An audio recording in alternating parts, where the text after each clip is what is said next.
Welcome to the Disney Parks Podcast with your hosts, Tony Casanova from DisneyByTheNumbers.com and Krista Joy from DisneyWays.com. Keep your hands, arms, feet, and legs inside the podcast at all times. And get ready for the Disney Parks Podcast. Hello, everyone, and welcome to the show. In Disney News today, we're bringing you favorites from Disneyland and Disneyland Paris, and a quick trip report from my first visit to Disneyland, California. Tony, will you kick us off with our announcements today? Sure. Okay, August 23rd at 7 p.m. starts the second annual monorail crawl. If you didn't come last year, this is your chance to join us this year. We're going to start at the Outer Rim at 7 p.m. Be there or be square. We're going to have a good time. We're going to stop at the Grand Floridian, the Construction World over at the Poly. You get a good view at all the construction over there. And we have some things that we're going to do. I have a little handout with some trivia and things and cocktail drinks on it, and we'll have a good time.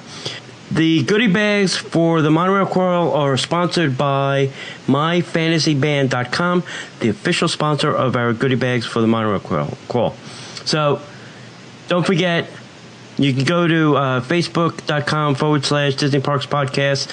Click on events if you want to RSVP and tell us that you're coming. You can chat with other people that are coming. Maybe you all want to meet together somewhere to have dinner beforehand or whatever.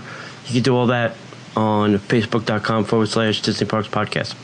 Also on the DisneyParksPodcast.com website, we started a blog. Yay! We have lots of things to do. No. Hey, we started the blog. I think we have a couple things in there. I've been putting the show notes in there for Mike Priscilli's show. We have all the notes there for that. We do have some contest stuff, and we should probably put those in the blog as well. I'll get on that. We have a contest. If you go to show number 143, which is for Adam Berger, if you go to that podcast and you tell us your favorite Disney character or your favorite Disney attraction, either one, leave us a voicemail by using the new voicemail button. You will win a Grumpy coffee mug and one My Fantasy Magic Band. Do that by August 20th, and we'll choose one winner at random.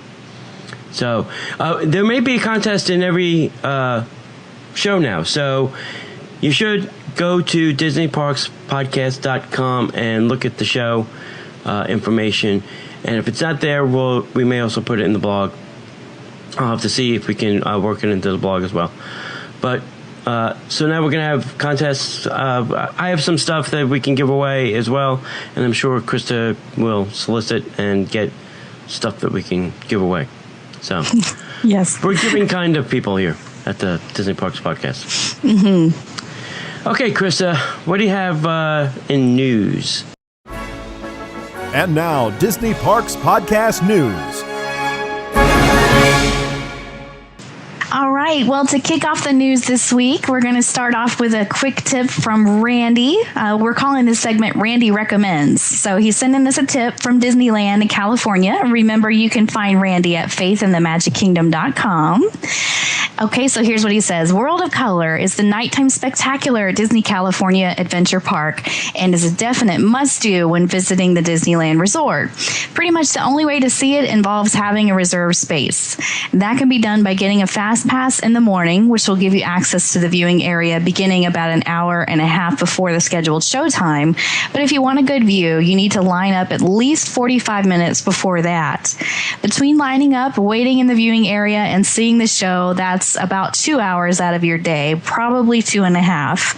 If you want to spend less time waiting and get a better view, you can book a World of Color dining package. Especially if you're planning to eat at a table service restaurant anyway, this is a great way to have that meal and get reserved viewing in the premium viewing area. And because there aren't as many of those as there are for other sections, you can easily show up 30 to 45 minutes before the show instead of 2 hours before. The participating restaurants are Ariel's Grotto, Carthay Circle Restaurant, and Wine Country Trattoria.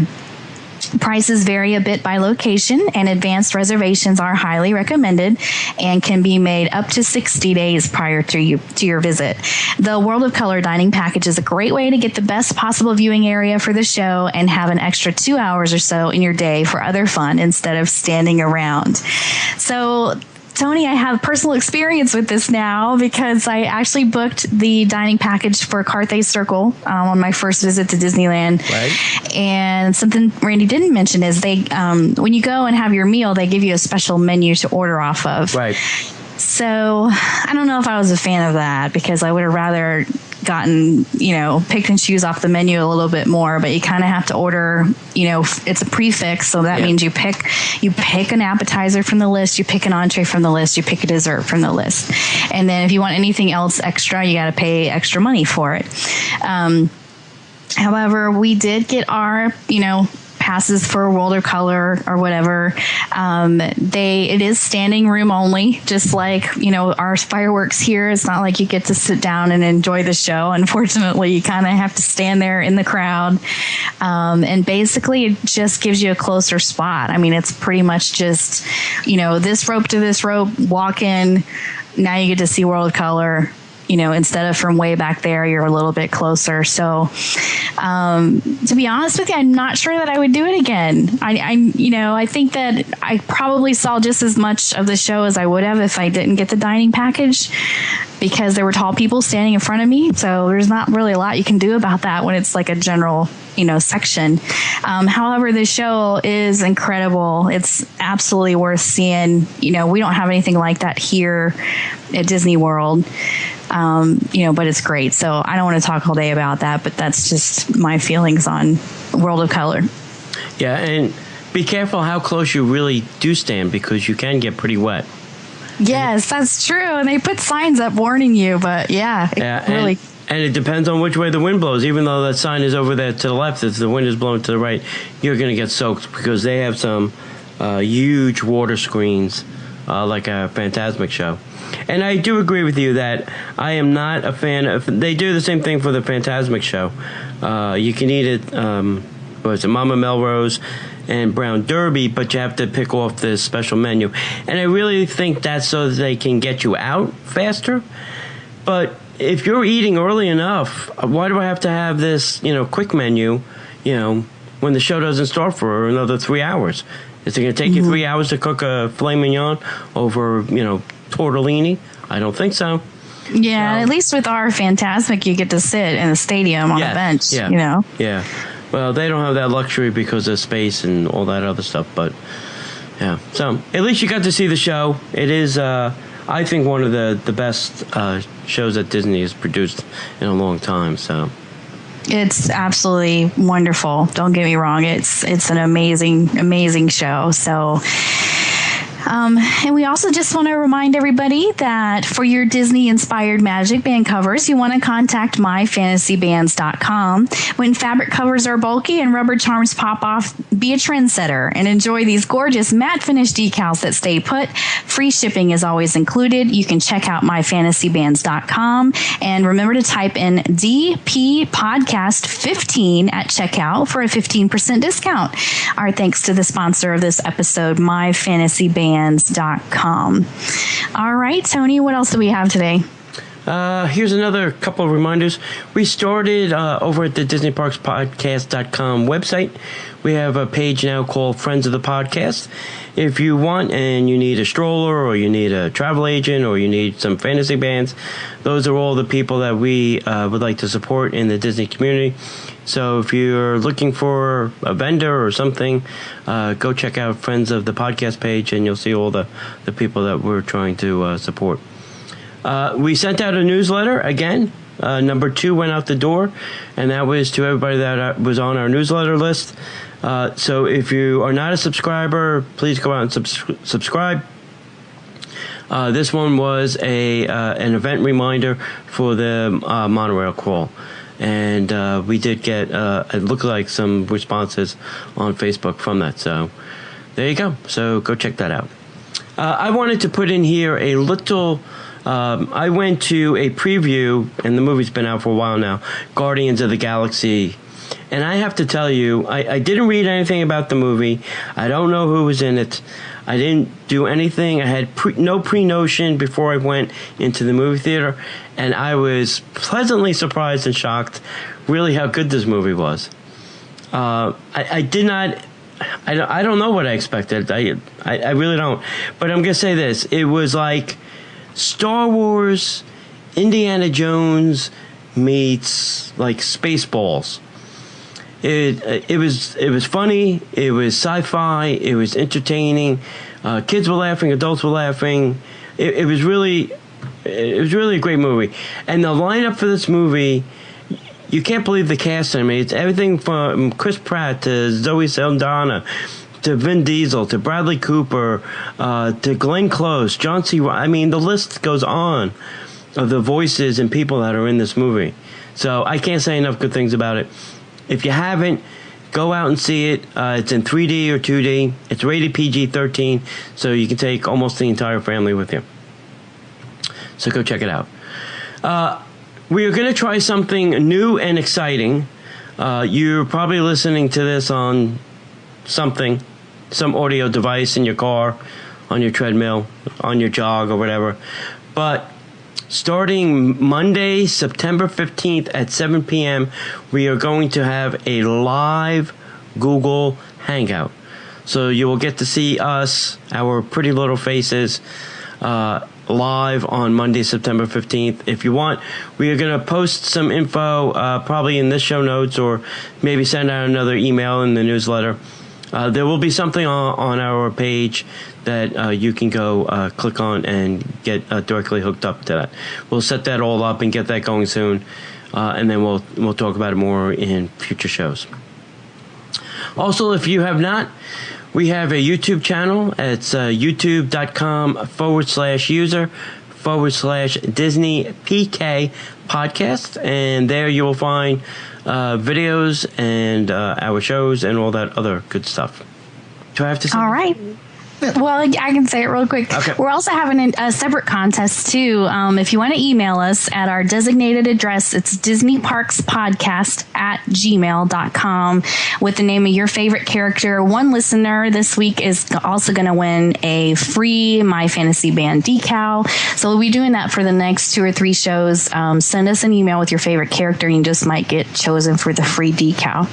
That's about it on that. I did get some good stuff from Laura over in Disneyland Paris. She is at That Disney Lover on Twitter. Laura's our awesome correspondent over there. We really appreciate you sending this in, Laura. I asked her to just kind of send us a tip, something that she loves about Disneyland Paris. So she sent me something kind of cool here. It says that she loves going into the side arcades by Main Street when it's raining and cold. The real gas lamps heat up the corridors perfectly during the winter months and provide good shelter for those rainy days. Also, most of the restaurants and the boutiques are attached to the arcades, so you can do some shopping, eat some food, and also use the facilities of an ATM or bathroom, all without leaving to walk in the rain. Also, try and use the arcades after the nighttime show Disney Dreams. This will give you a quick way out of the park other than walking up Main Street. So that's some cool little tips she sent us there from Disneyland Paris. Thanks, Laura. Yeah, she had spoken about those little alleyways behind the stores when we had her on the show. So yeah, she's a fan of those. And it's cool that they have real gas lamps. That's neat. Yeah, that is interesting. I didn't know that. Yeah, it probably wouldn't be legal here in the States. Yeah, probably not. Too much liability. Yeah, exactly. The guests could touch it, it would be hot. Burn their hands. Yeah. Okay, on with more news. Beginning August 12th, that was yesterday. If you're listening to that tomorrow, guests with both a Magic Band and a linked Memory Maker entitlement who ride the Twilight Zone Tower of Terror at Disney's Hollywood Studios here in the U.S. will find a video memento of their 13-story drop automatically associated to their My Disney Experience account. The attraction video will be available only to guests who have purchased Memory Maker and have linked their Memory Maker entitlement to their Magic Band.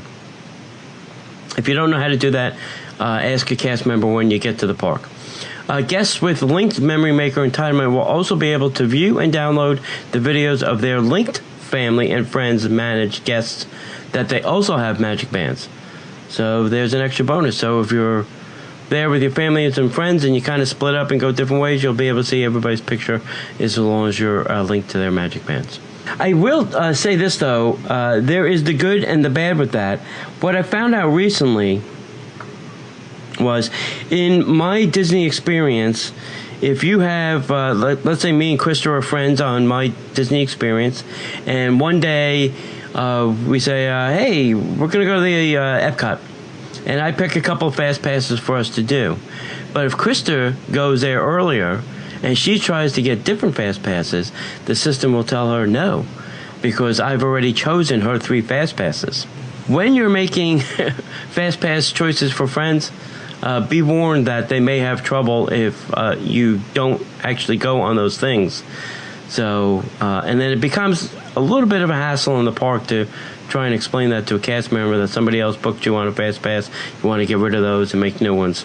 So, just be mindful of that when you do that for others. Yeah, well, that's a good insider tip. In your news, the thing that gets me excited about this announcement of this Twilight Zone video is, like, a long time ago, I heard that they're going to be doing something like this for the Haunted Mansion. At the end of the ride, right, you have that interaction with the ghosts, and I've heard for months now, I've been hearing that you're going to get a little video of your little interaction with the ghosts. And we have so much going on with, the new store opening up outside of the attraction and stuff. I'm wondering if maybe that's right around the corner and they're just going to surprise us with it this, Halloween season. It's exciting stuff. It'll be fun. Yeah. And, I heard a rumor that the attraction was going to go down for some rehab.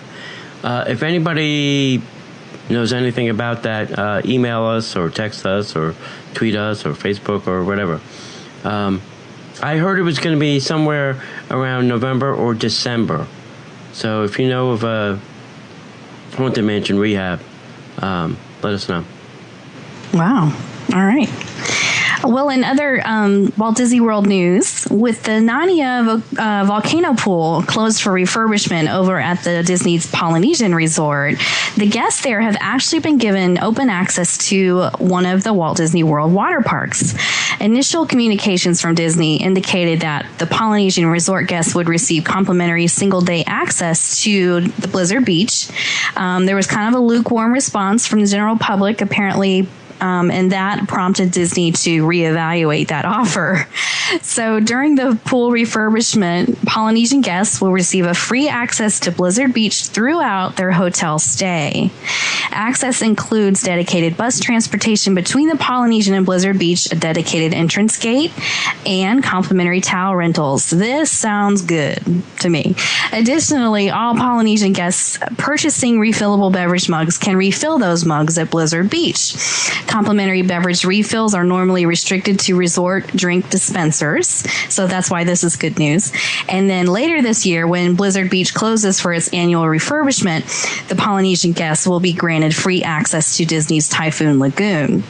So during the renovations at the Narnia volcano pool, the resort quiet pool remains open for guests to use, so that's good.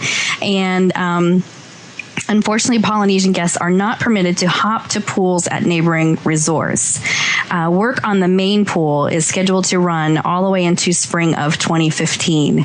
So it looks like they've made this deal a little bit better, Tony, which is something I know you kind of had an issue with when we first announced this whole, Yeah,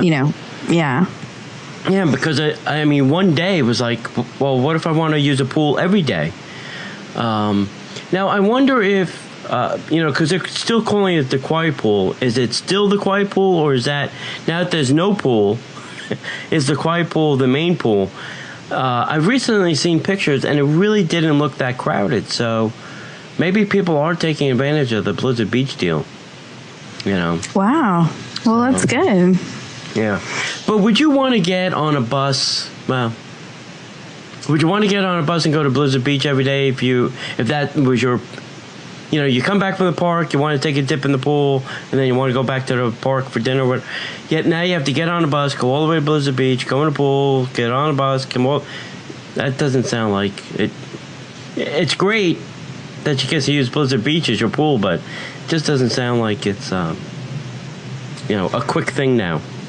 Yeah. Well, I like that they're giving you a dedicated entrance gate. They're giving you the towels. It sounds like they're trying their best to make it convenient. So, but I'd love to hear from somebody who's done this. Like, how much time did it take? Did you feel like it was a pain? Did you think it was great? Write to us. Let us know. Because, that's, I'm thinking that too, Tony. It sounds like a whole process there, but hopefully they're making it easy on people, as easy as they can anyway. Yeah. I would have thought that they would have done Typhoon because that is closer than Blizzard Beach. But, who am I to make these decisions? Yeah, maybe it's like a crowd pattern thing or something. I don't know. Yeah. Other Poly news, if you haven't seen this on the internet, the 20 bungalows that they're building here at the Poly are getting what they're calling a private plunge pool. This is, think hot tub, but deeper. So it's not going to be hot. It's going to be a pool, and it'll be deeper. And you'll have, outside of your balcony, your own private pool that you'll be able to soak in while watching fireworks, the electrical water pageant, or anything else that happens in the Seven Sea Lagoon. Listen, this is my prediction. These things are going to sell like hotcakes, and there's going to be a waiting list like there is nobody's business for these 20 things. This is big news. These bungalows are going to be, this is the first time and the only DVC accommodations that will have a private pool. You can't get this at any other DVC in the world right now, at your own private pool. Yes, you have your own dedicated pool, but not outside your own balcony. So these are going to be huge. Now, these are scheduled to open sometime in 2015. I want to know when so I can book one. That's all I want to know. Yeah. Somehow can we get notice right away? Because, oh my goodness, that sounds amazing. So I guess now when they open the Grand Floridian Villas, did they kind of have trouble booking those or something? I think there was a little bit of a problem in the beginning. And I feel like... Yeah, go ahead. Well, I feel like I remember them saying like a lot of them sat empty for a while, but this is... Yeah, this won't be empty. Wow, this is amazing. Yeah, these won't be empty. These will need rehab so quickly because they're going to be used all the time. Now, here's the other thing I want you to ponder. They're building these out on the water, so there's going to be these like a boardwalk, that you'll go down to these 20 different bungalows. I think there's like 2 or 3 kind of, boardwalk things that they constructed out there over the water.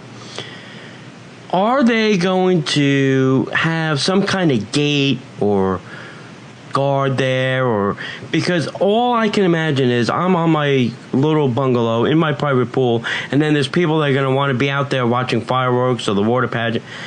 So I think there needs to be a gate at the end of this boardwalk, that only if you're staying in one of those bungalows can you go past that gate. You know what I'm saying? Yeah. Because otherwise, everybody and their mother is going to want to walk on that boardwalk. Right? Yeah. Yeah. Yeah. So, I'd like to see what happens with that. There's nothing about that yet on the internet. There's no thing going up, but I'd like to, see what other people think or know about that. Tiki Man, that one's for you. Call us. Call us, right. In other news, Disney is going crazy with their live action. I know they're making a Jungle Book, and believe it or not, Bill Murray is going to be Baloo the bear.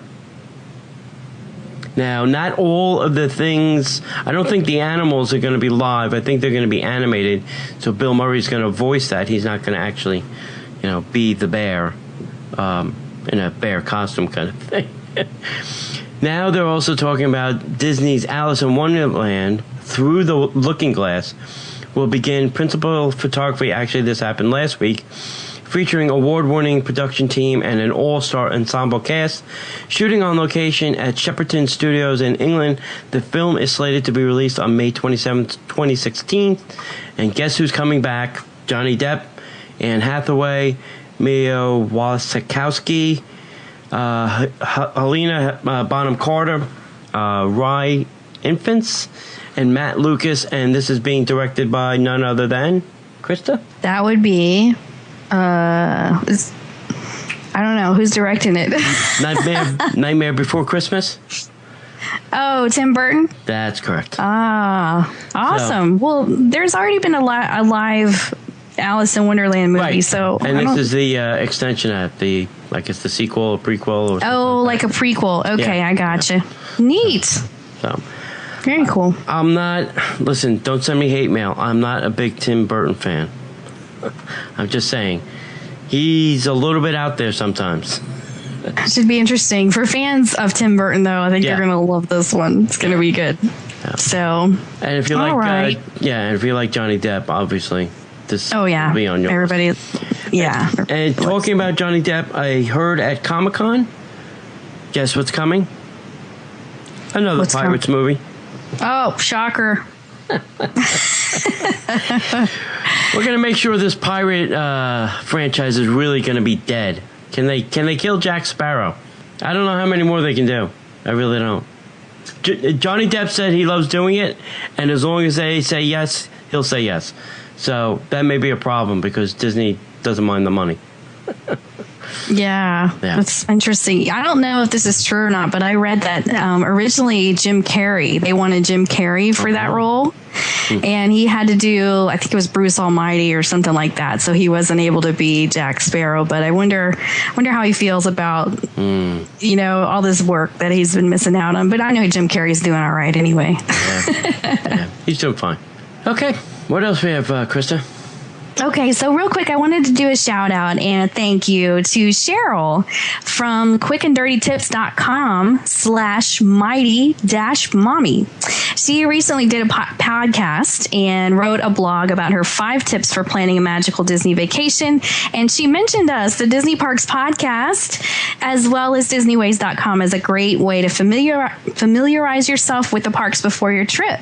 So this was just a huge honor. I just really, really appreciate it. And I appreciate her for reaching out and letting me know that she did this for us. So thank you, Cheryl. We'll put a link to her show. It's a neat little show. She did about a 14-minute podcast with her tips. And then, of course, year round, she has her tips about being a mom and all that kind of stuff. She has like 7 or 8 kids. So she knows what she's doing. She knows she knows about taking care of kids. And also, it's been a while since we recorded a show. So I wanted to let everybody know and thank Barry and Gary of the Home Base Travel Agent podcast. They actually had me on as a guest, and that was a blast too. It's a show geared towards travel agents. So we just talked about booking Disney travel and all that fun stuff. So be sure to check that out if you're interested in hearing that one too. And last but not least, I just wanted to do a quick little recap of my trip to Disneyland. It was I only had about 2 days to visit the parks. But if you haven't been and you're a fan of Disney World, this is really something you want to do. It's the things everybody says is true. This little park, and I love the way my friend Kim put it. We were walking, through the park, and I was telling her how it just kind of gives you like this homey feeling. Like you just feel like you're at the neighborhood park. It's small. And she's like, yeah, I tell people that this park feels like it's giving you a hug. And I'm like, yeah, that's actually the perfect way to explain it. Like you just have this peaceful feeling like, you probably live right down the street and you're here at this little park just spending the weekend. And there's something very familiar about it. I don't think I looked at a map at all. Like I looked at the maps before we went to the parks. And then once I was there, I just kind of knew where everything was. Like it's laid out very well. And you just feel like you have your bearings rather quickly. And, I definitely recommend doing all the things that we don't have here at Disney World if you're used to coming to Disney World a lot. I did miss out on the Alice in Wonderland ride, which I'm disappointed because I know that they just had a big refurbishment and doing a lot of cool new stuff with their animatronics. So I missed out on that. Another thing I wanted to mention too is the Pinocchio ride is really cool. And you don't hear a lot about that one for some reason, but it's just, you feel like you've gone back in time. It's kind of like the Storybook Land ride and all that stuff. I just felt like we were in a 1950s movie, the whole time. You just feel like, I don't know, you just have this retro feeling when you're there. And just want to highly recommend that you go check out Disneyland if you get the opportunity. The food is different. A lot of the rides are different. The Aladdin show, we did go and see that, and that did not disappoint at all. It's very much a Broadway style show, and wonderful effects and things that they did that we weren't expecting during that show. So I highly recommend that one too. And just, write to me. Let me know if you have any questions. If you want to know anything else about, the first visit, it was great. And I love talking about it. I'm still sizing down all the pictures. We took about 2,000 pictures, I think. So I'm working on getting those on the internet for people to see, because everybody's been asking me, how was your trip to Disneyland? And I love sharing. So if you have any questions, just let me know. So what do you have to add to that, Tony? How did you feel on your first trip to Disneyland? Yeah, I agree. It is a completely different sensory experience than going to Disney. Disney World is this huge place. It's 4 parks. It's like double. I think 2 Disneylands can fit in our Magic Kingdom. But you are right. Once you get in the park, everything is the same. Tomorrowland's to the right, Adventureland's to the left, Fantasyland is behind the castle. So you really do know your way around. But let me ask you this. What was your favorite thing, and what was something that you said, oh, I really should have done that? My favorite thing was Radiator Springs Racers. No surprise. That's everybody's favorite thing. And I managed to get on that 2 times. Wow. So I was really excited about that. And I am in love with that ride. I will never forget what that was like. It was just the coolest thing. And I was alone both times, and maybe that's, I don't know, it just kind of absorbs into your brain and you remember it more when you're alone or something. But I love that ride. And I'm kind of bummed I didn't get to do it at night, unfortunately. Oh, yeah. But yeah, I gotta go back. I'm hoping we'll get to go back next year. Because it looks amazing. And the other thing too, I wanted to mention, I got to see Randy. Got to meet up with Randy. He gave me a quick little tour after he got off work and came and met me. So thank you, Randy, if you're listening to this. I really appreciate you coming out to see me. We had a good time. We rode the train together, and he kind of pointed out some little hidden secrets and tips and things. So that was fun. And I also got to meet up with Shelby Pickett and his mom. We had a little snack over at Trader Sam's out on the balcony. And another thing people don't mention really a lot is the weather. Oh my goodness. The weather's beautiful there. There's no humidity. People were complaining about, I don't know, I guess there was a little humidity while I was there because people were complaining about it, but to me it was nothing because we're used to here where it's just so humid all the time. But I would live there just for the weather because it's just gorgeous. And I also got to see Kim Orvis. So thank you, Kim, if you're listening. It was great seeing her and her husband. We did World of Color together and stuff. She's from the Disney Dreamers Facebook group. So if you're looking for a good Facebook group to join, you got to check out the Disney Dreamers. They're great. A great group of people. So thanks, Kim, for meeting me. It was just super fun. And the thing I'm disappointed that I missed, Tony, I think it's Alice in Wonderland, because I just keep going back to that. And I keep seeing people posting about how great it was and stuff. The Fun Wheel was awesome too. I wish I could have done that at night. That was amazing though. I haven't been on a Ferris wheel like that ever, because I went on the moving car and I've never been on something like that to begin with, but also it's just been forever since I was on a Ferris wheel. So It was great. I can't wait to go back. Hope we get to go soon. Yeah, it is a great park.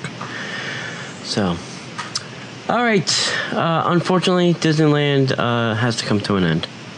Yeah. All right, let's move on with our infotainment.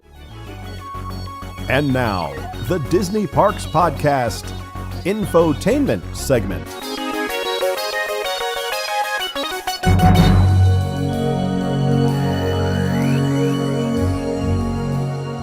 So if you're packing a bag of stuff and you're going to the park, these are the top 10 things we think that you should pack in your Disney Park go bag. Yeah, Krista, do you want to start?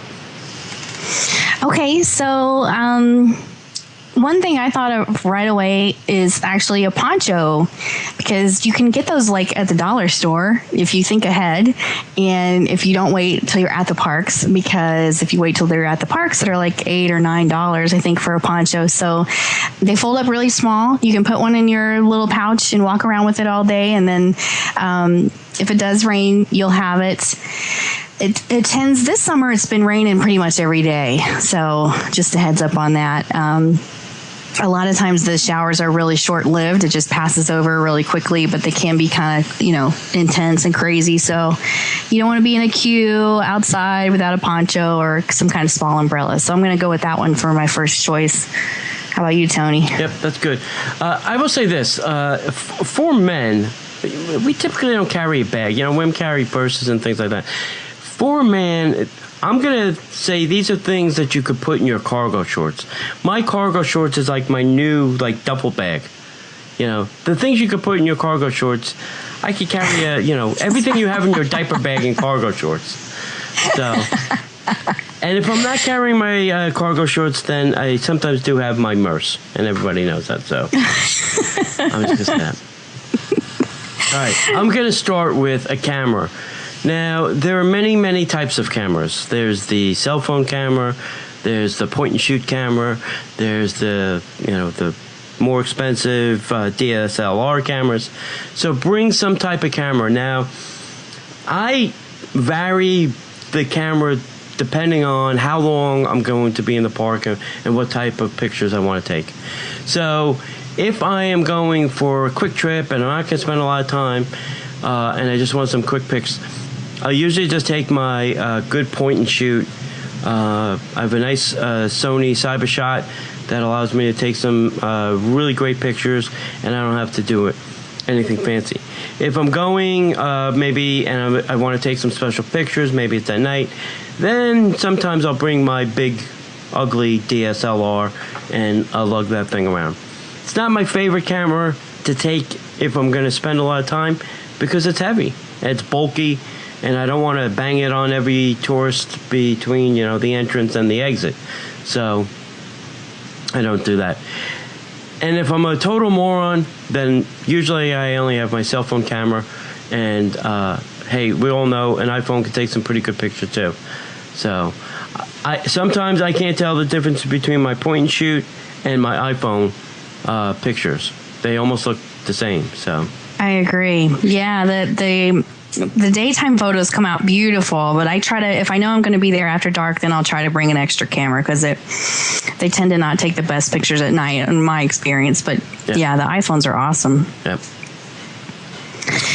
And another one that I never ever leave home without, no matter what season it is my sunglasses. The Florida sun is really bright. It can actually strain your eyes unless you protect them. And, you tend to wear them pretty much all day, so they don't take up a lot of space in your bag. Also you want to remember the kids too. Bring them some sunglasses just in case. And, I usually put mine in kind of a sleeve type of thing because and bring your cheap ones so you can throw them in the bag and you don't have to worry about them getting scratched up and stuff like that. If you lose them or whatever, it's not the end of the world. But bring your sunglasses no matter what time of year you come. It'll help your enjoyment very much. It helps. I know it helps mine. So. Yeah, if I don't have my sunglasses, I get a migraine. So they are always on my head. Yeah. Okay, if you're bringing a camera, you will need maybe a tripod. Now, this is not a fun thing to drag around the park. This is definitely not a cargo short or immerse item. This is a backpack item. Now, there's different kinds of tripods. They have these, very lightweight carbon fiber things. They have these pocket ones that you can take.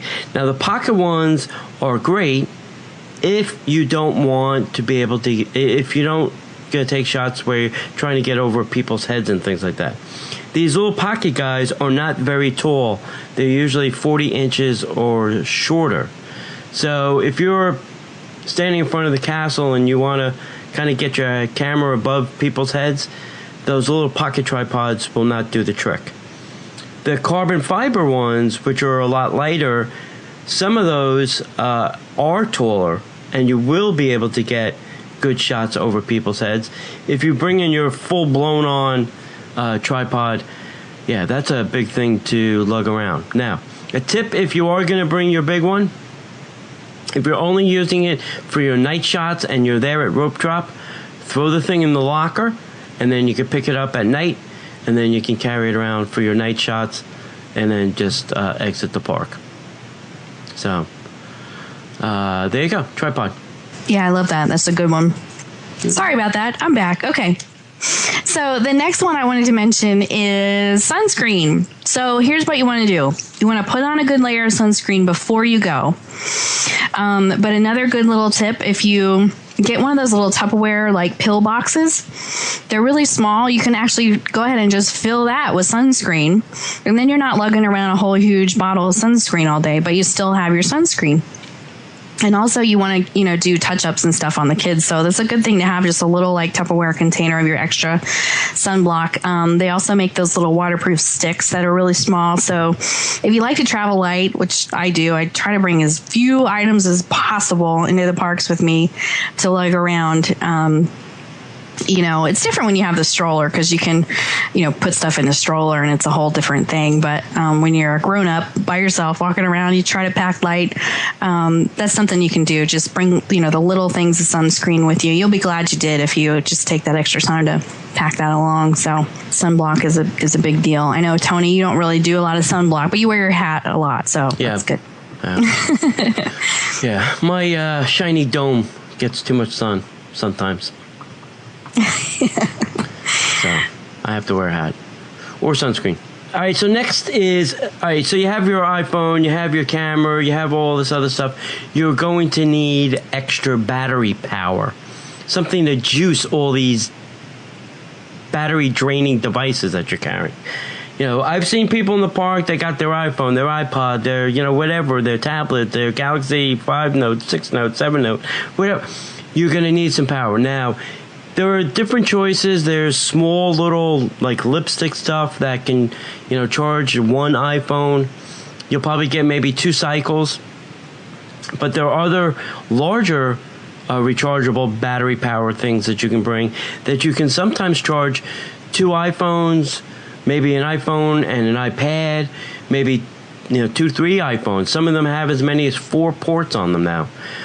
Those are the very large battery power, probably in the 2500 milliamp is what you'll be looking for. If you find something that's less than, say, 25 milliamp, you're probably only charging one device at a time. But there are a lot of great companies out there. Go look at Amazon. I just recently bought, my iPhone has a Mophie case, which is a battery power. So that gets me typically about 2 more power cycles, okay? So battery drains, I get the power 2 more times. Plus, on top of that, I have now this little lipstick charger that gets me at least almost another 2 more charges beyond that.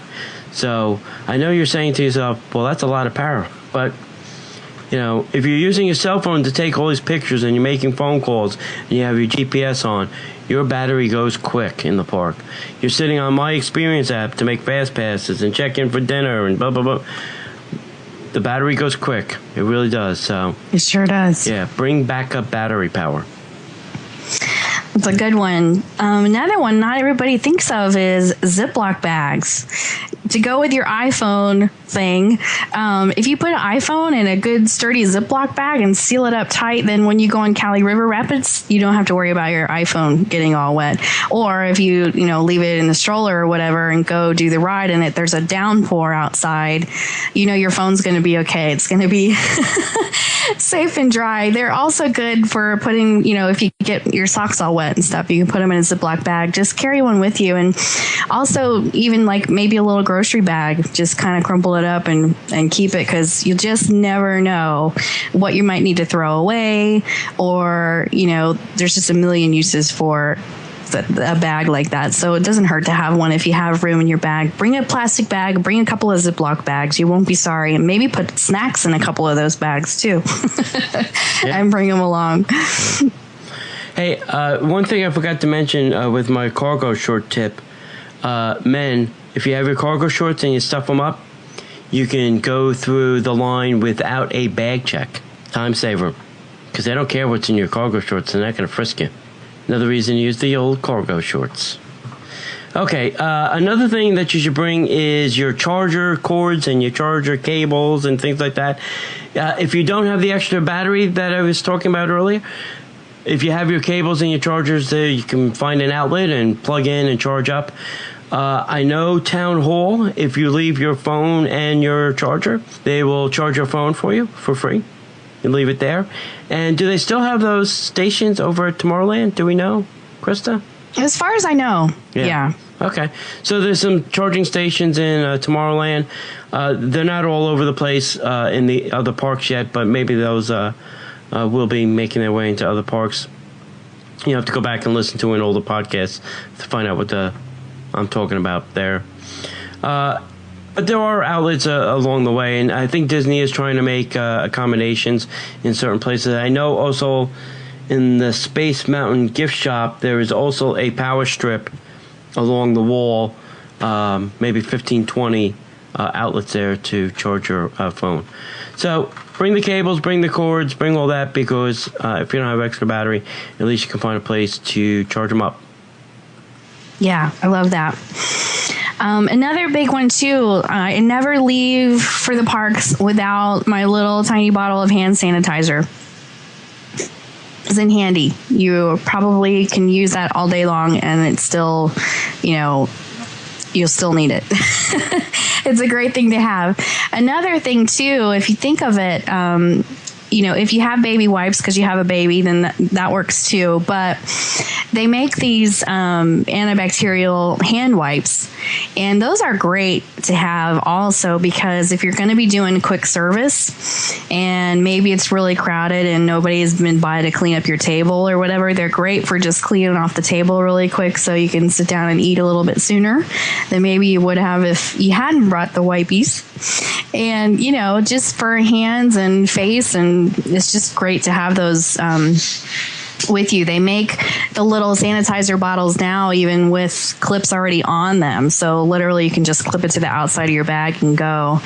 They're great to have, inexpensive. That's a good one. Just try not to leave home without your sanitizer in some shape or form. Always have some. Okay, the next one I'm going to talk about more battery stuff. I have at least 2 batteries for most of my electronic devices. Both of my cameras I have 2 batteries for. My video camera I have 2 batteries for. My DSLR I have 2 batteries for. So if I know I'm going to the park and I'm going to be there all day, rather than lugging the charger, I'll lug, the extra battery, because that's a whole lot smaller in most cases than a charger and a battery.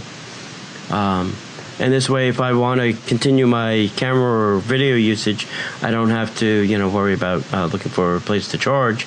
I just pull out my extra battery and charge everything up. Unfortunately, iPhones don't have extra batteries. So most of the other phones on the market do have the ability to have 2 batteries, except for the good old iPhone. So bring extra batteries. Yeah, you can never have enough batteries. So Another one that made my list is you still, even if you have your Magic Band and you're, rolling with that, you still want to carry an ID of some sort. If you can get really small little wallets and just, tuck your ID in there. You may need a credit card in case, something happens with the Magic Band and you're not able to use it on a purchase. If you have an annual pass discount card, you still want to pack that. And for now, anyway, they have not been able to connect Tables in Wonderland cards to your Magic Band. So if you have one of those, you want to make sure and have that with you. I got caught the other night without my Tables in Wonderland card, and I was really kicking myself because I left it at home. So you want to try to remember all those little cards. Even though you have the Magic Band, we've still got some things we need to bring with us. And, it's just good. It makes good sense to have your ID, of course. It doesn't take up a whole bunch of room, and you can bring those along. Yep. Okay, this is a very important one, and this really should be number one on your list. Money. Bring lots of it. Yes. Because whatever you have, Disney wants. Yes, and Disney gift cards, too. You can put that in with your ID. Yeah.